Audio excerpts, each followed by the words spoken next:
Come on, get in. Shotgun. Hey, welcome back to ScreenCrush. I'm Ryan Airy, and let's talk about that epic ending of Daredevil Born Again. So we're going to explain the Punisher-inspired cops, the real reason why Bullseye kills Foggy, why Red Hook is so important, and how Fisk just turned New York into a police state. But we're also going to explain the deeper meaning of Born Again and its exploration of vigilantes in the MCU. Never forget, I love New York. But before we break down what it all means for Season 2, I want to remind you guys that you can listen to ScreenCrush on all of your favorite podcast platforms, and this is the last week to get your Daredevil parody merch. We have the No Fear hallway fight, the Fisk Will Fix It campaign shirt and yard sign, the classic Avocados at Law and Nelson and Murdoch logo, Rabbit in a Snowstorm, and the Battle of New York newspaper. You can find links for all of those below. So let's start with the big reveal about Red Hook. So from the start of this season, the Fisks have been planning something big in this part of New York. But the final episode finally reveals the dark truth that Foggy uncovered about this place. The pier is actually a free port. A free port? What, is it like a pirate hideout? I mean, that's exactly what it is, though. A pirate cove for super rich people and criminals. Tortuga. Yar, matey, so what's so free about these here ports? Well, free ports are basically locations that are exempt from taxes and jurisdiction within the countries they're located in. Why don't you explain this to me like I'm 5? So, for example, Red Hook is located in New York, but the laws of the city don't actually apply within the area of the port. Exempt from the jurisdiction of the city, and the country for that matter. Now, the authorities sometimes can't touch free ports because there are a bunch of jurisdictional loopholes and vague laws. So it makes it very easy for some individuals to exploit free ports for criminal activities, such as tax evasion, money laundering, and transportation of stolen goods. Oh, you rich people, you think you can do whatever you want to the servant class. No, don't turn this into a political thing. And this is exactly what Vanessa has been doing. And since Fisk is the mayor and he's got the cops in his pocket, he and Vanessa can turn Red Hook into their own city-state. This is my land! I make the laws here. He even admits that all that saving the city stuff is BS. I ran to save the city, but opportunities present themselves. So that's why they killed Foggy? Yes, so here's what actually happened and the timeline of the events. Foggy represented a crook named Benny who robbed a truck in Red Hook. Somehow, Foggy discovered that Red Hook is a free port, so he was planning to get the case dismissed since technically no real crime was committed under New York laws, since it happened in a free port outside of the city's jurisdiction. But Vanessa hired Bullseye to assassinate Foggy, thus to suppress the truth. Now remember, Poindexter was in prison for killing a lot of people in Daredevil Season 3. Vanessa games the corrupt system to get him released because of the FBI corruption scandal in that same season. The whole FBI corruption scandal, Agent Nadeem, all that. It's why my husband was acquitted. But she manipulates Dex and then she disposes of him, just like how Fisk exploited his unstable mental state in Season 3. This demonstrates how Fisk has corrupted the woman he loves, just like how he corrupted the city that he loves. So that is why Bullseye kills Foggy, and at the ending of the episode, Matt reveals that he fully intended to kill Bullseye after Foggy's death. I wanted to kill him. And this is huge because, Daredevil doesn't kill. Foggy's death was devastating, but it's a defining moment in Born Again. Foggy and Karen are not simply Matt's friends, they're his anchors. They have always pulled him from the brink of darkness whenever he came close to killing someone. It's called having faith in the system.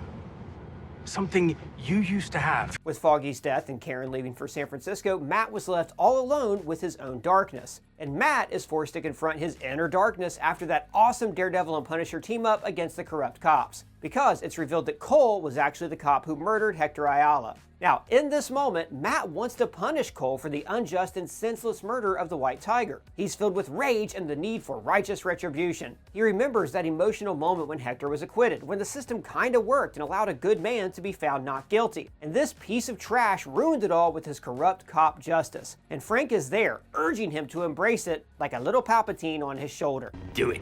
But then Matt remembers that final night with Foggy, the heartbreaking moment when he fights Bullseye, all the while hearing Foggy's fading heartbeat and Karen's desperation to keep him alive. And when his friend's heart stops, Matt gives into the darkness as he pushes Bullseye off the roof, fully intending to kill him. And yeah, this isn't the first time the show has explored Matt's struggles with his no-killing rule, or even the first time he throws somebody off a roof after a loved one dies. And this time, you piece of shit. Stay down.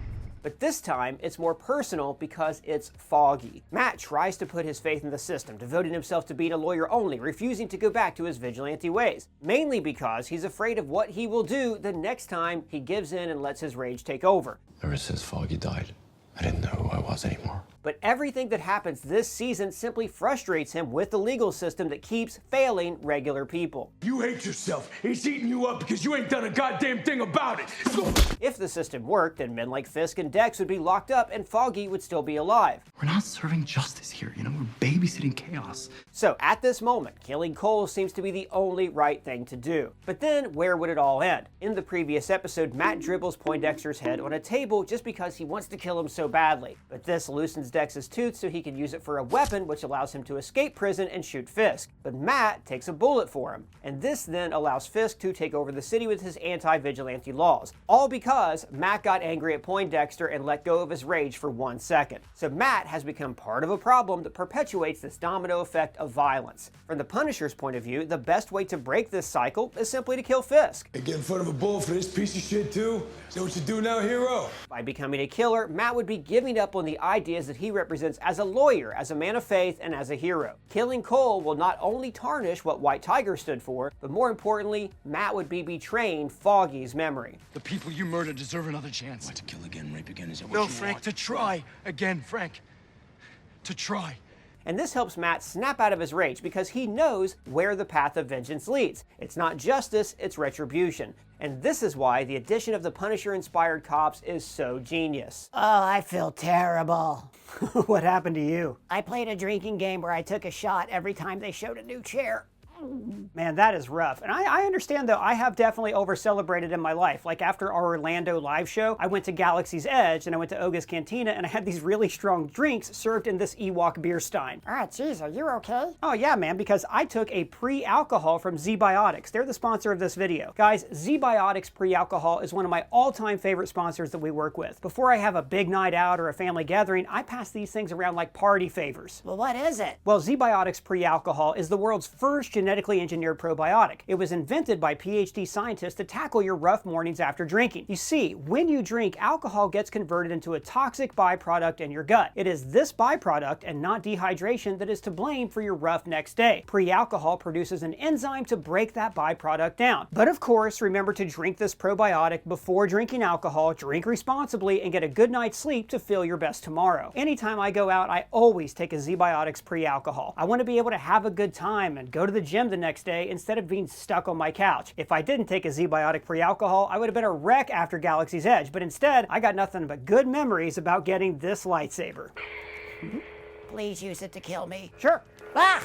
Not funny. So, I highly recommend you stock up on Zbiotics pre-alcohol. Click the link in the description to get 15% off your first order at checkout. Plus, Zbiotics offers a 100% money-back guarantee. So if you are unsatisfied for any reason, they're going to refund your money, no questions asked. And believe me, you're going to want to stock up. Just click that link below and you will not regret it. Now, back to what I was saying. So why do these bad cops use the Punisher logo? Because of the vigilantes. Masked heroes take the law into their own hands and deliver justice. They believe that the system is a failure, but as individuals, they believe that they can achieve justice. Now, usually, it's a good thing. However, as we see in the show, there is a great danger to this individualistic justice, because vigilantism grants ultimate validation, harnessing and channeling your violent natures to inflict vengeance on those people that they deem deserving. It enables a dangerous moral superiority and absolute power. If the police did the same thing, there would be legal ramifications. Well, sometimes. We get sued and they get cheered. The way I see it, the vigilantes are just like us. Take Hawkeye, for example. He used the pain of losing his family to kill countless criminals. Now, even if these were bad guys, his reason for delivering justice was just about hurting others to fill the void of his own depression.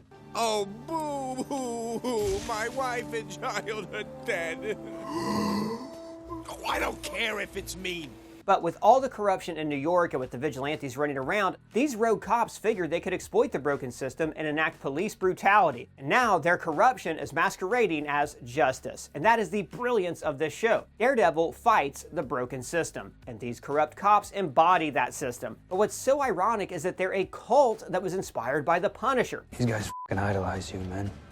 We've been honored to serve with you, Frank. From their point of view, the Punisher is a symbol of inspiration because he delivers justice in its most primal form. And, unlike most vigilantes, Punisher doesn't hide behind a mask. So these cops don't need to hide their faces either. Their badges and the skull insignia are the only authority that they need, especially after Fisk pretty much turns them into his own private Gestapo. They're gonna go out there and hunt down not only Poindexter, but all vigilantes. There'll be no body cams, no due process, no warrants. And I really love how the skull insignia that the cops are using has this Lovecraftian design. It's almost like the symbol is distorted, representing the twisted justice that these cops embody. But while Frank is fighting a war, he has no intention to recruit anyone to his fight. What gives you the right? What's the difference between you and me? I'm not wearing hockey pads. In fact, in the comics, Frank is pissed when some cops use his logo. But not like in the show, it's just more cops fanboying over him without becoming like him. But Frank tells them that if they need a role model, they should look up to Captain America and not to him. And I was actually kind of hoping that Frank would say something similar here. So when they offered to join them, Pal was hoping for this reaction from Frank. Because I like you. Hell, I love you. But instead, they got this majestic response. I will fucking piss on you if you were on fire, you got that? Not only have these Punisher cops appropriated his own symbol for their own corrupt use, but they're also exploiting his pain, because that symbol represents his dead family. Think you know my pain? Think you know my loss? And that's what I love about Born Again. The show perfectly explores the consequences that vigilantes have on the city and the darker ramifications that they have on the legal system. Hey, so wait a minute, person. I'm just a little bit confused about something. About what? Or what's the deal with the Punisher and Karen? Okay, so in case you forgot or didn't watch the original show, Frank and Karen formed a strong bond. In Daredevil Season 2, Karen was the only one who stood up for Frank. She understood his pain and actually wanted to help him, while everybody else just saw him as a crazy killer. And every time you close your eyes, you relive that moment. And every time you open them, you find only the briefest piece before you realize that that nightmare is real. And that meant everything to Frank. Karen also appeared in the Punisher show, so they got history. In Born Again, Karen moves to San Francisco, but when she hears that Bullseye escapes prison, she comes back to New York and calls Frank to help Matt. Thought this wasn't your fight? Yeah, well, I got a phone call, changed my mind. Made a promise I was gonna get you out of here alive. That's exactly what I'm gonna do. And here's an awesome idea for that Punisher special. There's a spin-off? Yes, Disney Plus is making a Punisher special presentation, similar to Werewolf by Night and the Guardians of the Galaxy holiday special. What if the story takes place in Madripoor? It is a city so infested with crime that it's sort of like a modern pirate town. In The Falcon and the Winter Soldier, it's revealed that Sharon Carter was the power broker. That's like the Kingpin of Madripoor. So what if after she left there's a power vacuum and that triggers a crime war? Imagine the Punisher infiltrating the crime world of Madripoor, finally being allowed to unleash his rage on a city filled with crime lords. I tell you right now, they come up here, I'm not playing patty cake with these fanboys. I'm chopping them up, you understand me? Anyways, this brings us to the mid-credits scene. Now, while there is no major tease or an introduction of new or returning characters, this scene sets up the story and tone for Season 2. You see, Fisk goes full dictator in this last episode. Unlike previous seasons, this time Fisk can do his evil deeds right in the open. After all, the city of New York elected him, a convicted criminal and mass murderer, as their mayor. You maniac! And we see this transformation represented visually with the suit that Fisk wears. Throughout the season, Fisk was always wearing a light gray suit. This is in contrast to his darker suits from the original show. So the choice of gray signifies his attempt to put on the facade of this great savior. He attempts to put his criminal ways behind him, but he can't help himself. And gray is in the middle of his darker suits and of course his iconic white suit, which ironically represents his darkness in contrast to Daredevil's original black suit. And some minor spoilers for Season 2 and some set photos that we won't show here, Daredevil will be switching back to a black suit. And the switch could be symbolic to contrast with the white suit that Fisk wears. And this is also a callback to Matt's first suit. So what's up with superheroes in black suits? Because superheroes switching to black suits is awesome, except for the X-Men. You actually go outside in these things? What would you prefer? Yellow spandex? Anyways, in the final episode, Fisk is back to the white suit and he's fully embracing his darkness. He is truly the Kingpin now. Now, Muse was killed off way too quickly, but Fisk capitalizes on the panic that ensues after Muse, and this emboldens him to do whatever he wants by declaring the Safer Streets Initiative. He gets the bill passed after threatening City Council. He unleashes the Anti-Vigilante Task Force, which is mostly comprised of Punisher cops. After the Bullseye assassination attempt, he goes full Homelander and declares martial law, and he outlaws all vigilantes. All vigilante activity is illegal. Now, keep in mind that martial law pretty much stops democracy and gives the authorities full power. Civil rights are discarded in favor of protection. Yeah, this is how dictators start. He squished the head of the police commissioner like a melon, killing him in front of the Punisher cops as if it's some kind of ritualistic initiation. And this is why this scene intercuts with Powell and the other cops attempting to convince Frank to join their ranks. Because they're a cult, and in many ways, Fisk created his own cult with those who follow him because of reverence or fear. What cult? Was this a cult? I had no idea this was a cult. For example, Daniel Blake. He's an aspiring young man who idolizes Fisk, and he's corrupted into embracing his dark side. Sheila Rivers joins Fisk out of pure fear despite opposing him. Even Heather joins Fisk in this episode. Yeah, so what's up with her? She and Matt did kissy stuff, so why is she joining Fisk? Well, it boils down to her thesis on masked vigilantes. Does a mask allow us to be our true selves, or does it strip away our identity and allow us to act like animals? She has been through a seriously traumatic ordeal with a masked vigilante, and Fisk is the guy who's going after these masked lunatics, and this pushes her right into Fisk's corrupting embrace. But it's also because Matt is obsessed with Fisk, which is totally justified, but from her point of view, it's kinda weird. It's starting to worry me on a professional level. And the really scary thing about this ending is that Fisk rounds up anyone who opposes him, and then he imprisons them in Red Hook. And not only that, he is keeping people in cages inside that creepy building. Yeah, that's messed up. I don't like cages. Oh, totally. So Fisk pretty much built an internment camp for anyone that stands in his way, including Jack Duquesne, and he is the vigilante called the Swordsman. Frank is in one of the cages after he turns down the Punisher cops. Now, in the credits scene, he tricks one of the cops into doing the dumbest thing you can do, getting too close to a caged animal. Thank you, Anthony. So the indication here is that Frank is going to break out and go Rorschach on everyone in Red Hook. I'm not locked in here with you. You're locked in here with me. Frank might even team up with the Swordsman and they will attack Red Hook from the inside, while Daredevil builds an army from the outside. An army? What army? Daredevil's gonna call the Avengers? No, they don't answer that call. As we've explained in this video, the Avengers don't deal with street-level threats, and that's why the city needs Daredevil. Even when the mayor declares martial law and outlaws all vigilantes, the Avengers are just too busy. I wonder what Spider-Man's doing right now, though. He's probably waiting for some brand new day, Dr. Doom and multiverse stuff. Anyways, Daredevil will need a different kind of army. So, we're going to talk about the scene between Matt and Karen near the end of the episode. Karen talks about how the city is covered with darkness, literally because of the blackout, but also figuratively because Fisk's corruption consumes the city. And at this moment, Matt is ready to walk into the lion's den and throw his life away just to stop Fisk or kill him. But Karen reminds him of how he sees the world. You see, Matt is blind, but he can see, not darkness, but the world on fire. Now in the past, this has represented how there's crime everywhere, and Matt is surrounded by a world filled with pain and injustice. But with all the lights of the city off, the stars above can be seen. The Milky Way galaxy is visible because of something called the sky glow effect. You see, in most cities, because of the massive emission of artificial light and pollution, we cannot see the stars above. But in the darkness, the galaxy is visible in the night sky. It's not dark. It's like 1,000 suns. So Daredevil's world on fire vision now takes on a whole new meaning, because he can see the light in the dark and lead the city back from Fisk's darkness into a better tomorrow. And with Karen's help, he embraces his role as the guardian devil of New York. I'm gonna take this city back, Karen. Where do we start? We need an army.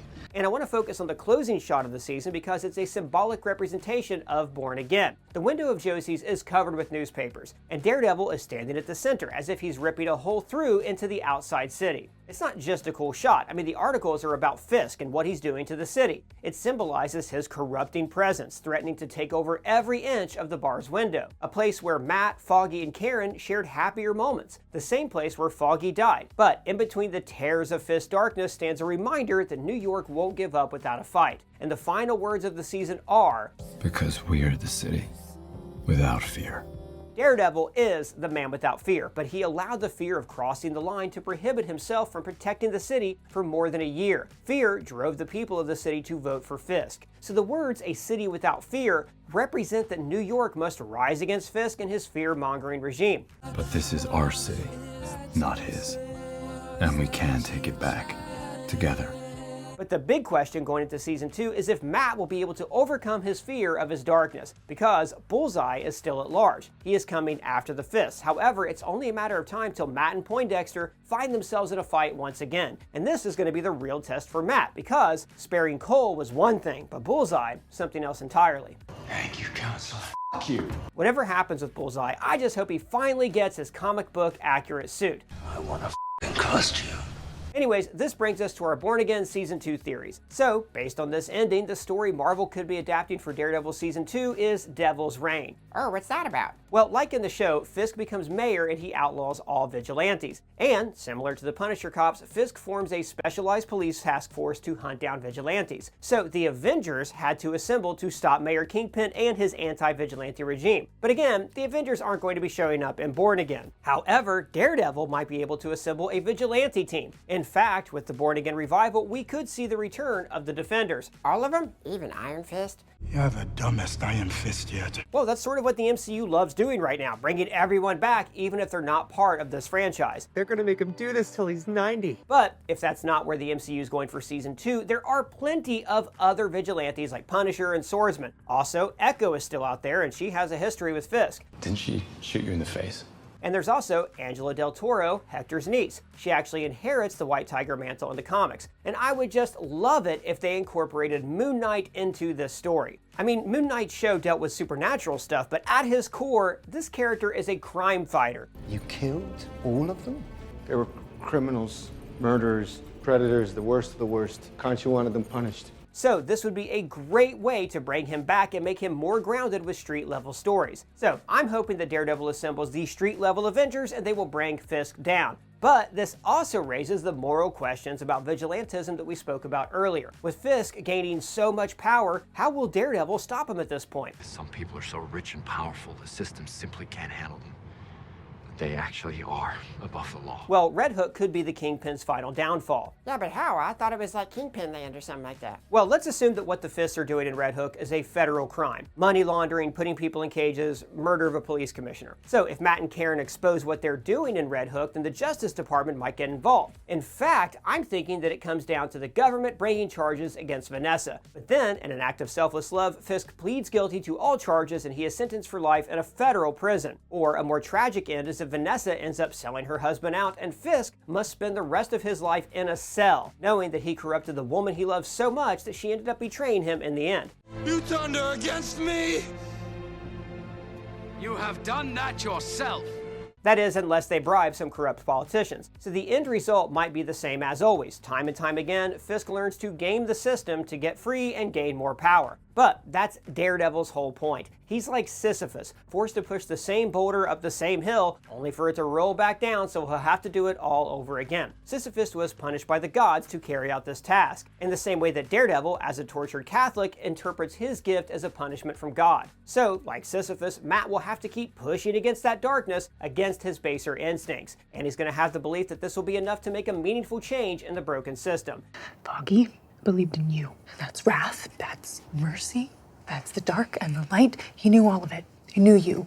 And if Daredevil inspired more vigilantes to do the right thing, maybe that's how the next time the boulder rolls down the hill, it'll be a little bit easier to push it back up. So guys, what did you think about this finale and Born Again as a whole? And what do you think is going to happen in Season 2? Let us know down in the comments below or at me on Twitter. And big shout out to Pavel T, who wrote and edited this video. You can find his links below as well. Or you could tell us in our free to join Discord server. And if it's your first time here, please subscribe and smash that bell for alerts. For ScreenCrush, I'm Ryan Airy.